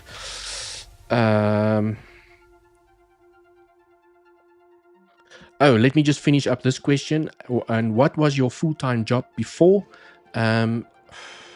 My career journey started in the financial sector. I worked for Standard Bank in South Africa in the banking industry for many years. 17 years. I was a corporate bunny, okay, a pen pusher, however you want to refer to it. I worked in the financial industry. I resigned. I started a marine business, basically ocean marine fish and stuff for people inside of their homes, with the whole technology aspect as well, mimicking the sunlight and dosing chemicals into the water to keep the corals and things alive. So I started like a luxury hobby shop, because it was my passion as well. I had an ocean tank in my house with Nemos and Dories and anemones and corals and you name it. And then I sold that. I went back into the financial industry as a contractor. And then I started a business called 𝗖𝗿𝘆𝗽𝗍. Basically, the one word we in crypto hate the most, KYC. Okay, I started a KYC business. Basically, if you buy a SIM card to do phone calls and stuff here in South Africa, you use our technology to 𝗖𝗂𝗍𝗽 or KYC your SIM card, and it can be used for many applications. So I started 𝗖𝗿𝗆𝘆𝗽, a business together with two business partners, and then when I started full-time day trading, I left the business as well. So now I'm here. So that's what I used to do, mainly in the financial sector. I would say my skills is operations, project management, starting up a business, startup skills. You know, that's my area of expertise. But I do enjoy trading more, because the one lesson that I've learned inside of the corporate world and by starting up multiple businesses is that as long as you have a business and as long as you work in the corporate industry, you always have someone to report to. Even when I was the CEO of 𝗖𝗿𝗆𝘆𝗽, I still had to report to the board and to the shareholders and keep my customers happy. And the one freedom that trading has provided me with, not that it's less work, please don't understand, trading is not less work, it's more enjoyable for me, for a fact, but I have no one to report to. I don't report to anyone. I don't have a boss, right? I think, yes, now the team that I work for now with Andy and the team, you know, there's a structure, there's a CEO, there's a company, but from a trading perspective, I don't report to a boss. And I think that's the freedom that trading gives to you. Okay, but it still takes hard work. Right, so now that I've got that answer, thanks for your answer, very interesting. I want to reach your level of God wish. Right, you will get there with persistence, not giving up. We will get there. Okay, cool. So let's go have a look at, I saw someone was asking here for an altcoin here during the beginning. Okay, I'm just going to stick here to the bottom and I'm going to say, okay, go people, give me your altcoin requests. Okay, 𝗖𝗿𝘆𝗽. Let's go through 𝗖𝗿𝘆𝘽. 𝗖𝗿𝘆𝘽 USDT. Okay. I do not know the fundamentals, so I'm purely looking at the token from a technical perspective. Okay. Ooh. Right. It's not too much data. Okay. I don't know if I can consider this low for a bullish structure. I don't know. Okay. Because this is where it got launched. I don't know. So I have to look at the structure from here. So I'm going to ignore what happened here. Right. So let's just take those scribbles out the way. Okay. And look at the structure over here. This looks like a three-wave structure. Okay, it could be forming. Is Bitcoin breaking out? Sorry, legends, I got distracted. Is Bitcoin breaking out? Ooh, Bitcoin is breaking out. One trading setup, one trading scenario that we discussed during the beginning of the stream, potentially playing out over here. It has invalidated the berry CVDs. but those berry CVDs already got invalidated. Okay, cool. So, but I mean, trading strategy in play. Trading strategy is in play. Bitcoin breaking our trend. So let's go back here onto, we have the plan, right? We've discussed the plan. We've discussed the levels. We've discussed where to enter. We've discussed where to put your stop loss. So I'm not going to go through that again. So if you'd like to see the BTC analysis in terms of all the levels and scenarios that I'm keeping an eye on, just rewind a little bit back into the live stream. Okay, 𝗖𝗿𝘆𝗽. Right, let's just put a trading strategy here together. You know, you're waiting for the break of that trend. Okay, this could potentially be, let me just see. 1, 2, 3, 4, 5. This is not a 5. The concerning thing I see over here is this is not a 5-wave structure, so I'm not even going to try and count it from an Elliott wave perspective.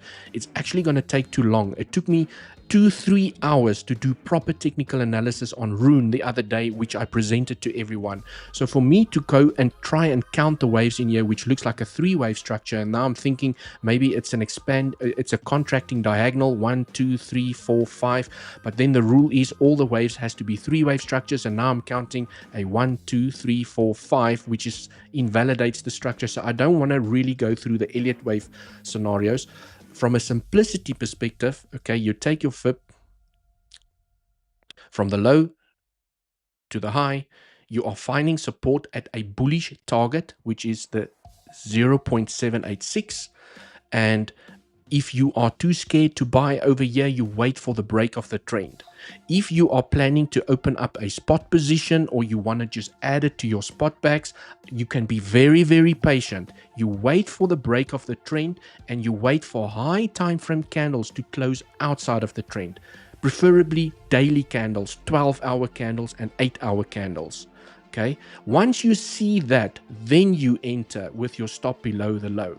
Right, or even below this low, depending on how much risk you're willing to because you want to see that consolidation outside of the trend. That to me is usually a bullish sign where you're going to find upwards momentum again, because there was a break of the trend. Look at that, right? So even if you bought in this zone, you still made profits here to the upside, but it depends on the strategy that you're applying here. Are you buying it from an investment perspective? Are you opening up a swing trade, or are you planning to day trade this?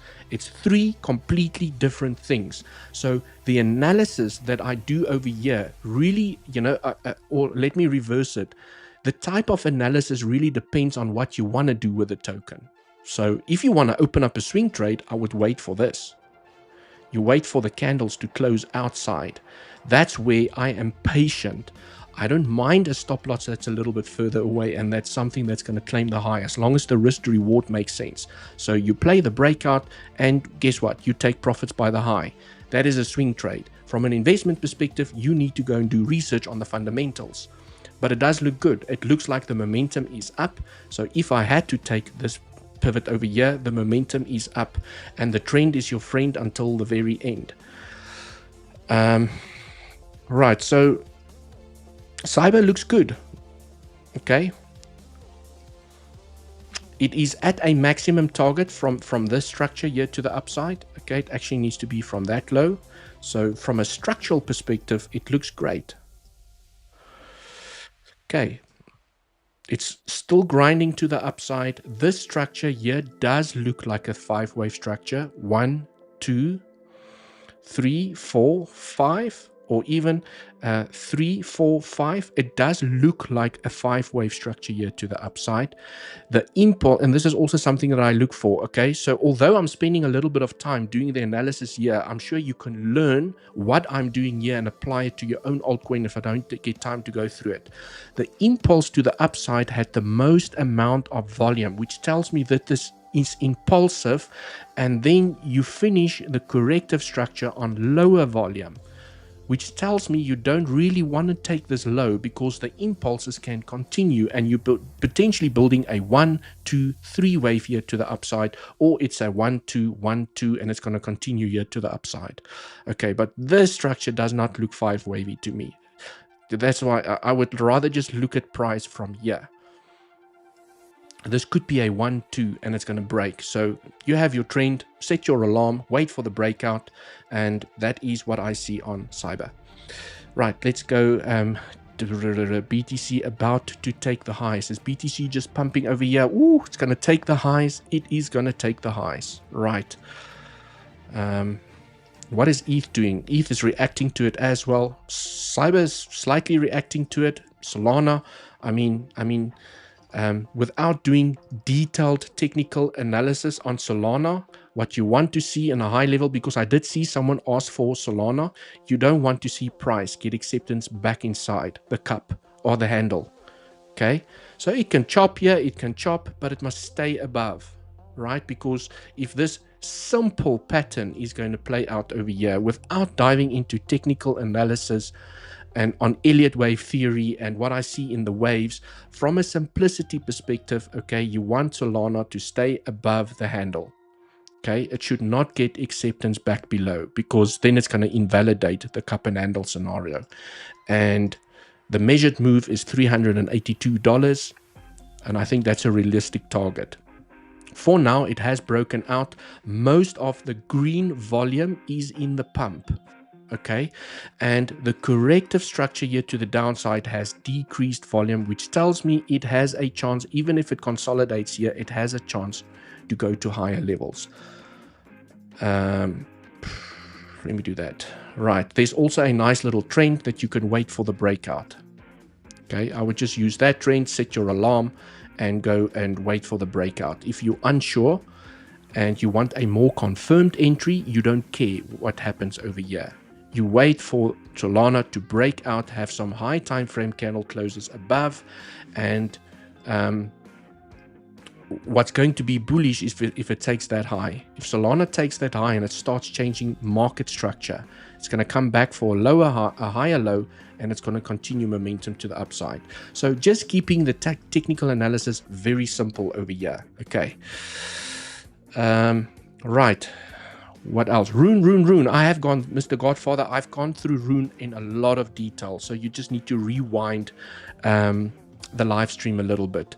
I've also highlighted the risks, the reasons I'm still staying inside of my swing trade, my 2x swing trade on Rune, and also the reason I have not cashed out my spot bags. Okay. So I have gone through it in a lot of detail. BTC high taken. Ooh, beautiful. Okay. This could definitely be forming that ABC structure, or 1, 2, 3, however you want to count it. Okay, you take your trend-based fib from the low to the high. Now we have some areas of interest. The next biggest area of interest is the 1-to-1. Okay, I can guarantee you we are at least going to get a reaction at the 1-to-1. It's very seldom that you see price just do this without any reaction. I think you're going to get a reaction over here. Do you guys remember yesterday during the live stream what happened over here? That was the 1-to-1, bam, to the downside. Okay, so let's see how price reacts at the 1-to-1 extension. Do we have some areas of confluence there at the 1-to-1? So if I take a fib, I've already gone through the technicals over here, but we do have nothing. We do have nothing there. Okay, so let me just keep it at that. Right, but I would expect, and this is now why we're getting the reaction. It's also the 786, but it's more importantly, it's now the 382 that we're tapping here for the first time. So remember what I always say, okay, on the larger time frame, I've told everyone about this as well. When you have an impulse to either the up or to the downside, and you take your fib from the high to the low, okay, or from the low to the high, when you tap a major fib level for the first time, you are bound to get a reaction. And it's either going to chop here and go back down for a retest and maybe then continue to the upside, or it's going to chop, and it's going to build that mini bull flag, and then you get continuation to the upside. But you usually get a reaction when you tap a major fib level for the first time. You usually get a reaction, and we are getting the reaction at the moment. Right. So let's see. Okay, maybe it wants to go for the 1-to-1, but this 50% fib level over here, this looks interesting. 1.236. this area looks very interesting. And remember the range high that we've spoken about. So, I mean, we've gone through all the scenarios over here. I'm not going to go and recap myself. Dewald, have you ever been to Australia? No, I have not, but I actually do have family in Australia. I have some family members that moved there, and they can't stop raving about how wonderful life has been since they've moved there. So it's definitely a place that I would love to go and visit at least. If you ever visit, I'd love to show you around. Okay, that would rock it. That would be absolutely amazing. Maybe we could go hiking and check out some beautiful locations. And I think also what I'm more interested in Australia is to go and do some snorkeling and, you know, swim in the ocean, the Great Barrier Reef. I would love to. I'm a ocean person. I love fish. I love crayfish. I like to eat fish. I like to smell fish. I'm a fish person, right? And especially as shellfish, crayfish, crab, mussels. Like, oh, I go crazy for that, right? Ina. Well, Ina sounds familiar. Ina sounds very familiar. Let's go and have a look at Ina. And then to New Zealand, be your guide here. Yes, Mariella, I know that you will host me when I ever go to New Zealand. Would love to see New Zealand. Good morning from Los Angeles, Miss Melanie. I hope you are doing fine. Let me know, how's the fires going there? Are you impacted? Are you okay? Is your family safe? Let me know in the comments. I see that it looks like the world is burning down there in Los Angeles. ADA, please. 20 minutes from Zurich. Cool. Layla J, welcome to the live stream. My sister is here in the live stream as well, all the way from South Africa. We're actually going to meet up tomorrow for a nice little supper or lunch, right? Let's just call it a lunch. Right, let's go look at Ina. Someone asked for Ina. Let's go have a look at Ina for the legend over here. Ina, it sounds familiar. I can't help but think that... Let me just see who asked for Ina. Okay, if it's not Robert. Okay, it's not Robert. Right. Well. I mean, it's very difficult to analyze a token that has so little data. Okay, so maybe it's just that I've got the wrong one over here. Ina USDT. Let's try KuCoin. Usually has the most amount of data. No, that's it, right? So with a token, I just want to let everyone know over here. If a token recently got launched and it has very little technical information, okay, you cannot really look at a technical analyst to give you confirmation whether you should buy it. You can only do fundamental research, and based on your fundamental research, you have to make an investment decision. Based on the technicals, I mean, all I can see is it looks like it's building up a cup, and maybe this is going to be the formation of a handle, and maybe it's going to continue here to the upside. But and from here, the trend is up, and the trend is your friend until the end. I don't see a clear trend line here for a potential breakout, so price still needs to develop over here. Maybe it chops, it consolidates, you can build a nice little trend against the pivots, and then you play the breakout. But for now, there's not enough technical information for me to do proper technical analysis. It does look like a 1, 2, 1, 2, 3, 4, 5. Oh, it needs another 4, 5. Okay, but okay. It looks like an impulse, and this is corrective. Most amount of volume is in the impulse, and with the correction here currently, volume is decreasing. So it looks like it could find upwards momentum, but other than that, there's not much I can analyze over here. Okay, what else?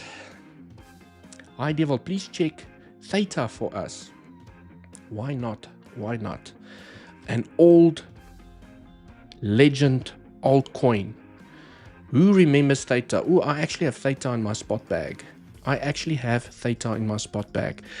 Theta actually looks great. Hence, I have it in my spot bag. Okay. Theta looks great at the moment over here. I really like the bullish structure here to the upside. I have actually done and maybe I'll do a deep dive on Theta as well. If anyone else is interested in Theta, maybe I'll do a deep dive, but just high level, I can see a 1, 2, and maybe there's a 3, 4, 5 here to the upside. Most amount of volume is in the impulse to the upside. This entire correction had less volume, okay, and now volume is starting to kick in again. So what I like, I often like to look at the volume from an entire structure's perspective, and I like to see, well, do I see more green volume to the upside, or do I see more red volume? And if there was more red volume, but it's the similar structure, I would have said something's wrong. It looks bearish. It's most likely going to fall back to the downside. But Theta actually looks very strong. It really looks strong over here. It does look like this could be the first wave. This is the second wave over here. This is 1, 2. This is 3. Okay. It's either going to do the following. It's going to do one of two things. This is either 1, 2, 3, 4, 5, or it is 1, 2, 1, 2, 3. Which is a more bullish structure. So you actually want the correction to be a little bit deeper to activate the more bullish structure. Because after a 1, 2, 3, 4, 5, guess what happens after 1, 2, 3, 4, 5? That is what happens after 1, 2, 3, 4, 5. Okay, so I just want to check something. On the regular scale, I am on the regular scale, okay? On a regular scale, if this is a 1, 2, 3, 4, you've tapped the 0.618, which invalidates a fourth wave. But it can still be active on the logarithmic, which we have tapped the 50%. Okay, so from a regular perspective, the probabilities are higher that this is a 1, 2, 1, 2, and it's going to build up momentum, but it can go deeper. This correction can go deeper all the way to the 786, where you don't want to lose this low. Okay, but it could have found support here by the 50% as well. So on the regular scale, there's the potential for 1, 2, 1, 2, and a massive third wave. And then there's also the possibility that you go 1, 2, 3, 4, 5, and ABC, and then it rock and rolls, because that's going to be a great buying opportunity. Because after a 1, 2, 3, 4, 5, okay, you want to see a higher low, which we did form. Okay, you can see Theta formed a beautiful higher low, right? So that's basically what I see here on the price of Theta. So from an investment perspective, I think it's a great token to hold for this cycle, because it can like to be very bullish. It looks incredible. The structure looks incredible. It looks nice. It has various bullish signs. This is what I like about Theta. Okay, so I do have a spot bag of Theta, and alternatively, you can track the trend for the breakout. Okay, there's your trend. I do remember that I did say on a lot of altcoins, okay, when we formed this trend here to the downside, when we had this trend, I told everyone, okay, I want to see the breakout, and I want to see the consolidation outside of the trend, where I will potentially open up a swing position. But I would like to see a lower high form over here so that I can adjust my trend, because the momentum, or the degree, the angle of the trend is better, much better. Okay, so the break of this trend over here will be I think a better breakout that could confirm whether it claims the low, it comes back up, or whether it consolidates and breaks it out from here. This breakout is potentially going to be the breakout that takes you to the high, and even, right, here's my target for Theta. Let's go to the daily. Just wait for that to load up. I just want to make sure that I'm on regular. Otherwise, okay, I do have conservatively a $6 target for Theta, conservatively, and that is 1.8x. That's my conservative target, by the way, right? It can go to $7, which is a 2.3 or 2.4x. But you just never know. You just never know how explosive the third wave is going to be, because if this is a 1, 2, and it's a 3 here to the upside. It can go to the 2618, 3618. It can even go to the 5618, which takes the high. You just don't know how explosive the third wave is going to be. No one knows.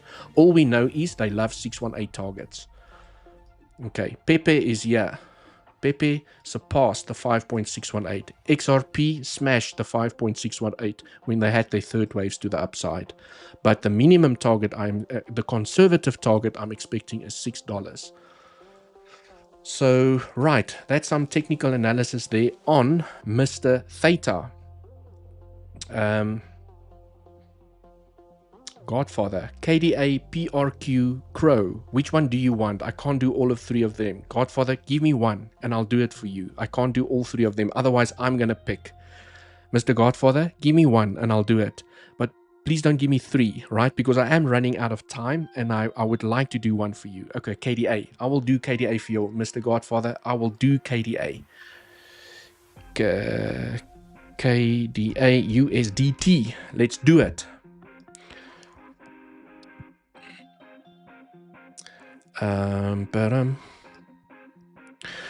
Right. Okay. Cool. Yes. Oosh. Yes. I think KDA has invalidated the 5th wave. So, yeah, the problem with this structure, big problem with this structure. It's completely different than Theta. Although the price action here looks similar to Theta, it's completely different because of one thing. Okay, you took the low. You took it.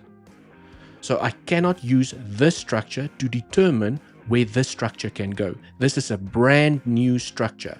Because remember, in Elliott wave theory, you need a 1-2 in order to have an explosive third wave to the upside, which is the most explosive, the most aggressive, and that bull market wave that everyone is always waiting for. Okay, you need the 1-2. This 1-2 is invalidated, so it now needs to build a fresh 1-2 to the upside. It needs to build this structure again before it can have a third wave to the upside. So that is the only downside with a KDA, is that I think it's going to take a little bit more time for it to get momentum going back to the upside. Okay, so basically what I'm saying is I'm looking at the structure from this point. I'm ignoring everything to the left. I'm not looking at that. This is a brand new, fresh structure that's building up over here. So the one scenario is a 1, 2, 3, 4, 5. The 5 has been invalidated because the retracement went too deep. Maximum target for your 4th wave is the 50% FIB level. So the only alternative that's now on from a bullish perspective is I can actually now take this out. Okay, this was your structure. 1, 2, maybe 3, 4, 5. It's done. Finito. Okay, this is potentially forming a 1, 2, 1, 2, and then it's going to go up for 3 over here.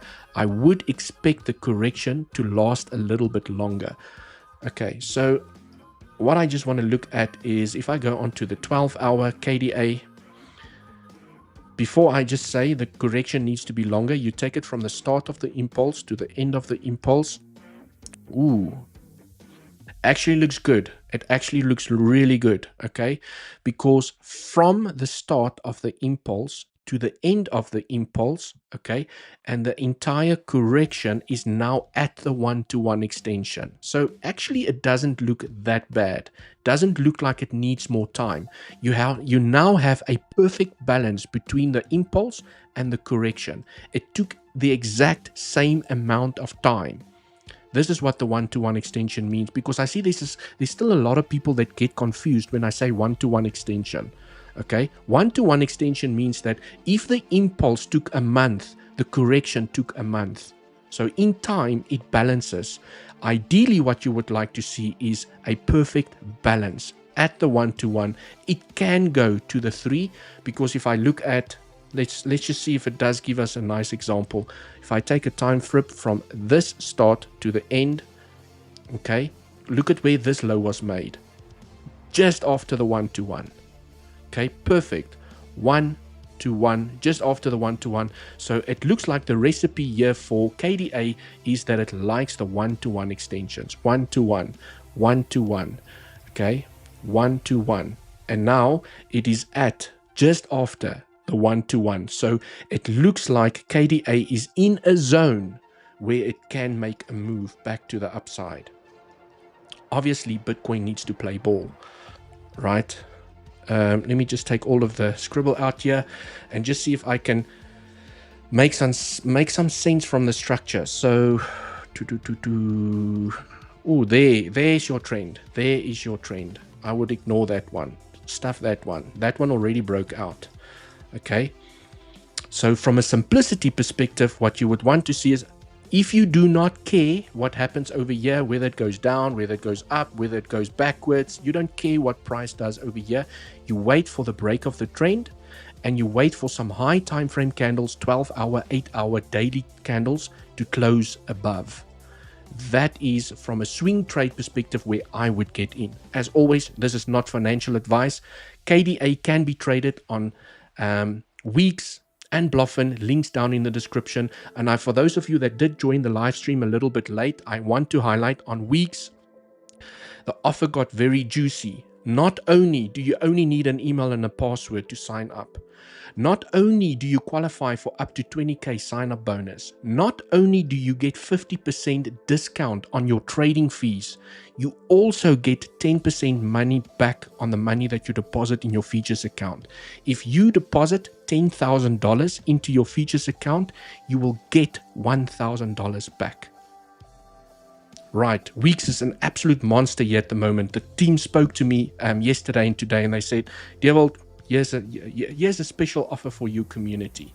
Okay, so definitely an exchange worth looking at. Right, so Mr. Godfather, this is what I see here on the price of KDA. Okay, so some technical analysis over here. It would be nice. It would be nice to come and tap the support over here. Okay, you're basically finding support here above the highs. You haven't done an RS flip yet. And although it is definitely in a time, from a timing perspective, it is in a zone where it can do this. It's there in the zone. But from a technical perspective, look at this. Look at this beautiful, okay, support line where the highs got rejected, right? Then you broke out with high volume. You broke out with high volume. You haven't done an RS flip yet. You haven't flipped the resistance into support yet. So if it can come down to 70 cents, whoa. So if you don't want to buy the breakout, but you want to buy here, okay, where most people will buy over here, this is the zone. That is the zone where, you know, for the ultimate entry, which we might not get. This is why I have trend lines. The biggest reason I have trend lines is to trade front runs. Okay, because often I look at this and I'm like, whoa, I'm going to buy there. Oh, I'm going to buy there. And then this happens. And then my trend helps me to get a position at least before the run happens. Right. Legends, smash up the like for the education. Hit subscribe if you're not already a subscriber.